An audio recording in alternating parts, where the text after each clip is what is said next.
दोस्तों नमस्कार, मैं हूं आलोक पाठक। आप देख रहे हैं खबर दस्तक। योगी जी के लिए 2025 की शुरुआत बहुत अच्छी नहीं रही और अब जो खबर आ रही है वो तो योगी के प्रधानमंत्री बनने के सपने को तोड़ देगी। जी हां, आपने सही सुना। अब जो खबर आ रही है वो योगी के प्रधानमंत्री बनने के सपने को तोड़ देगी।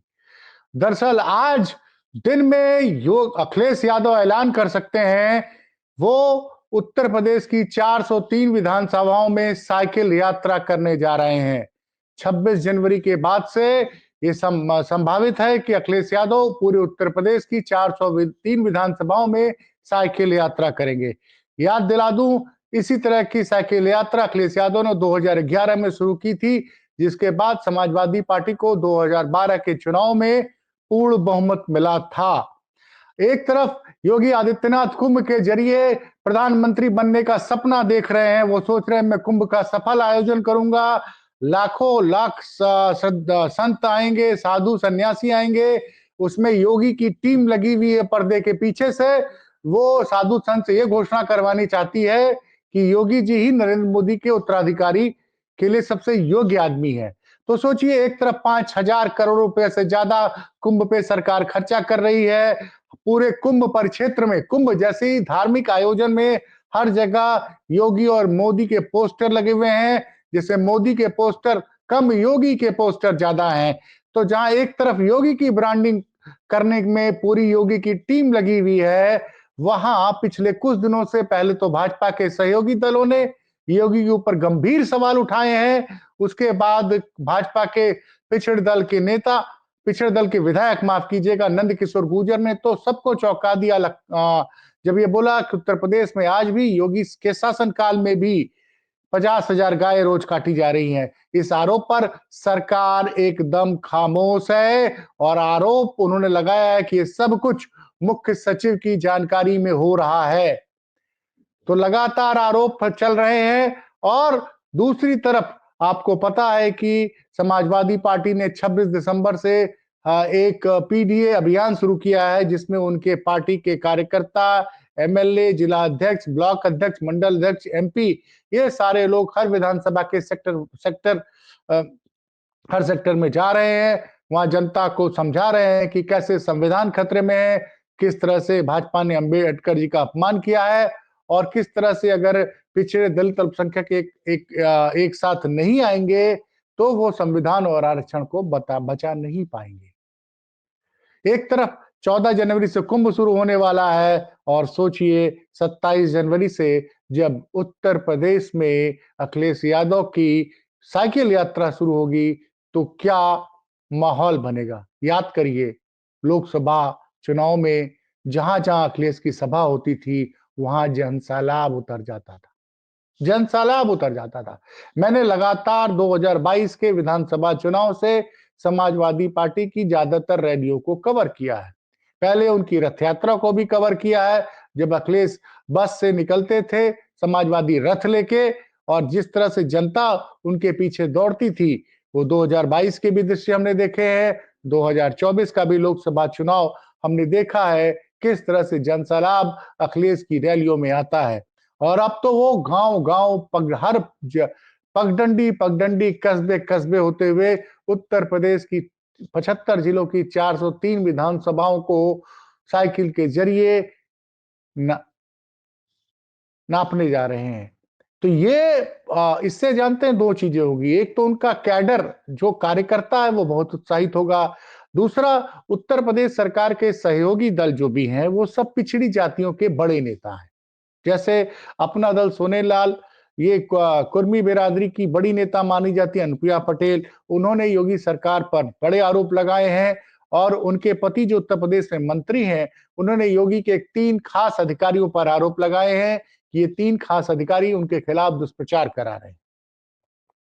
31 तारीख को आशीष पटेल ने बड़ी प्रेस कॉन्फ्रेंस, बड़ा धमाका किया था, माफ कीजिएगा, नए साल में यूपी में। उसके अगले ही दिन संजय निषाद, जो कि निषाद पार्टी के राष्ट्रीय अध्यक्ष हैं, वो भी योगी सरकार के कैबिनेट मंत्री हैं, उन्होंने आरोप लगाया कि भारतीय जनता पार्टी में कुछ लोग दलित और पिछड़ों के विरोधी हैं, जिनकी वजह से, इन विभूषणों की वजह से ही भाजपा की लंका 2024 के लोकसभा चुनाव में लग गई थी और भाजपा 44 सीटों पर चुनाव हार गई थी। संजय निषाद ने एक कदम आगे बढ़ते हुए कहा कि अगर हालात यही रहे, भाजपा ने अपने विभीषणों को पार्टी से और सरकार से बाहर नहीं निकाला, तो 2027 में चुनाव योगी किसी भी हालत में जीत नहीं पाएंगे। देखिए, अभी ये जो घटनाक्रम है पिछले 3-4 दिनों का है, लगातार चल रहा है, जिसमें कि लगातार आरोप लगा रहे थे सहयोगी दल के, जो सहयोगी दल, प्रमुख सहयोगी दल है, उसमें अपना दल एस है और उसके अलावा निषाद पार्टी है। तीसरे जो बड़ा सहयोगी दल है राष्ट्रीय लोकदल, जिसको कि जाट समाज का पूरा समर्थन माना जाता है, उसके नेता भी योगी सरकार से नाराज हैं। ओम प्रकाश राजभर भी खामोश बैठे हुए हैं, जो राजभर समाज के हैं। तो बड़ी संख्या में जब दलित और पिछड़ों का मोहभंग हो रहा है, और संजय निषाद ने तो बोला है कि इन विभूषणों की वजह से ही जो भारतीय जनता पार्टी में उत्तर प्रदेश में बैठे हुए हैं, सरकार में और पार्टी में, इन विभूषणों की वजह से दलित और पिछड़ों ने मोदी जी का साथ छोड़ दिया 2024 के चुनाव में, और इसीलिए लोकसभा में हमारी हार हुई। और उन्होंने कहा कि समय रहते दलित और पिछड़ों के हक की रक्षा नहीं की गई, तो ये सारे लोग पीडीए के साथ चले जाएंगे, यानी अखिलेश यादव के साथ चले जाएंगे। दूसरी तरफ अखिलेश यादव लगातार लगातार कार्यकर्ताओं से संवाद कर रहे हैं। अब से थोड़ी देर बाद लखनऊ में उनकी प्रेस कॉन्फ्रेंस होगी। जो मेरे सूत्र बता रहे हैं, वो 27 जनवरी से पूरे उत्तर प्रदेश में साइकिल यात्रा करने जा रहे हैं। तो कुंभ, मैं ये सब तारीखें क्यों बता रहा हूं? क्योंकि दरअसल 14 जनवरी से महाकुंभ होने वाला है। 14 जनवरी से 26 फरवरी तक प्रयागराज में महाकुंभ होने वाला है, जिसमें देश प्रदेश से लगभग 45 करोड़ लोगों के आने की संभावना जताई जा रही है। कुंभ के जरिए ये कोशिश की जा रही थी कि भाजपा से जो नाराज दलित पिछड़े हैं, इनको वापस लाने की तैयारी की जाएगी और योगी जी को महिमा मंडित किया जाएगा। चूंकि आप सब जानते हैं कि नरेंद्र मोदी जी अब 75 साल के होने वाले हैं। 17 दिसंबर को हो सकता है 17 दिसंबर को वो प्रधानमंत्री का पद छोड़ दें। तो योगी की टीम है, योगी की टीम में कुछ जानकार बताते हैं कि कुछ अधिकारी भी योगी की टीम में लगे हुए हैं। ये मेरे पास पुख्ता सबूत तो नहीं, लेकिन सूत्र बताते हैं, जो कि संविधान ऐसी आजादी नहीं देता है कि अधिकारी किसी नेता की टीम में बनकर काम करे, लेकिन ऐसा लग रहा है उत्तर प्रदेश में। और कुछ पत्रकार है, कुछ सलाहकार है, ये सारे लोग योगी को मोदी का उत्तराधिकारी बनाने के लिए लगे हुए हैं। लेकिन जब दलित और पिछड़े ही नाराज हो जाएंगे भाजपा से, तो योगी जी के पास ना विधायक रहेगा, ना वोट रहेगा। तो क्या वर्तमान परिस्थितियों में जब अखिलेश यादव सड़कों पर उतरेंगे, साइकिल से उतरेंगे, गांव-गांव, गली-गली घूमेंगे, और अभी दलित और पिछड़ों का जिस तरह से भाजपा से मोहभंग हो रहा है, और लगातार जब से अमित शाह जी ने लोकसभा में अंबेडकर जी के बारे में कुछ बोला, जिससे दलित समाज बहुत नाराज है, वंचित समाज बहुत नाराज है, वो लगातार सड़कों पर है। तो कुंभ के दौरान जब साइकिल यात्रा निकलेगी, तो जनता, पिछड़े और दलित अपने अधिकारों के लिए जब सचेत होंगे, उनको लगेगा, जब अखिलेश जी खुद जाके बताएंगे कि देखिए किस तरह से पिछड़ों और दलितों के हक को छीना जा रहा है। और यही लोकसभा चुनाव में अखिलेश यादव का लगातार नारा था कि संविधान को बचाना है आपको, तो सपा को, इंडिया गठबंधन को जिताइए।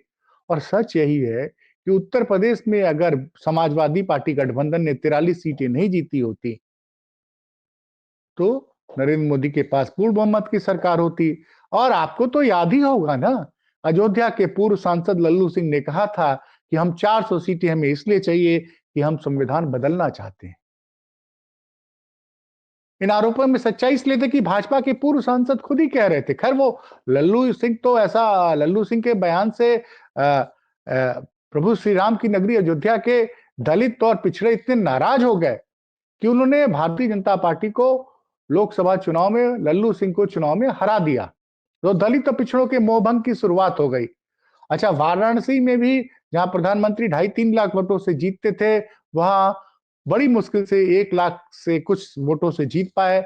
लखनऊ में भी राजनाथ सिंह की मार्जिन काफ़ी कम हुई। तो लल्लू सिंह के बयान को जनता ने समझा था कि भाई लल्लू सिंह कह रहे थे कि हमें 400 सीटें चाहिए और बता दूं लल्लू सिंह योगी आदित्यनाथ के बड़े करीबी हैं और उनके सजाती भी हैं। एक उत्तर प्रदेश में एक कुछ चीजें ऐसी भी हो रही है जैसे योगी के जो सजाती नेता हैं वो उनको कुछ जरूरत से ज्यादा सुविधाएं मिल रही हैं, उनके सजाती अधिकारियों अच्छी जगह पोस्ट किए जा रहे हैं। तो जनता में एक और भी नाराजगी है कि योगी जी एक तरफ तो कहते हैं कि हम देश के लिए काम करते हैं, हम समाज के लिए काम करते हैं, लेकिन उनके कुछ सजाती लोगों को उनकी सत्ता में ज्यादा फायदा होता दिख रहा है। तो ये भी आरोप है। अखिलेश यादव ने एक चैनल के प्रोग्राम में भी हाल ही में कहा था कि टॉप 10 महत्वपूर्ण अधिकारियों की लिस्ट देख लीजिए, आपको पता चल जाएगा कि कौन से लोग, किस जाति के लोग वहां बैठे हुए हैं। वैसे 31 अक्टूबर को आजाद स्वाभिमान पार्टी के अध्यक्ष चंद्रशेखर आजाद ने भी चिट्ठी लिखे योगी जी से पूछा था कि बताइए कि उत्तर प्रदेश में कितने दलित और कितने पिछड़ों को डीएम, एसपी, एसडीएम, थानेदार आदि महत्वपूर्ण पदों पर जिम्मेदारी दी गई है। और उनको चिट्ठी लिखे हुए 2 महीने से ज्यादा हो गया है। अभी तक योगी सरकार की तरफ से ये आंकड़े, ये उनको जवाब नहीं दिया गया है। तो एक दलित पिछड़ों की नाराजगी का माहौल, दूसरी तरफ कुंभ के जरिए योगी हिंदुत्व के सबसे बड़े नेता बनना चाहते हैं और उसी समय दलित पिछड़ों के हक को दिलाने के लिए अखिलेश यादव 27 जनवरी से साइकिल यात्रा की शुरुआत कर सकते हैं। तो उत्तर प्रदेश में राजनीतिक घमासान दिन पर दिन और बढ़ेगा। देखते रहिए खबर दस्तक। चैनल कैसा लगा बताइए। खबर अच्छी लगी हो तो शेयर कीजिए, कोई कमी हो तो कमेंट बॉक्स में आके बताइएगा। बहुत बहुत धन्यवाद।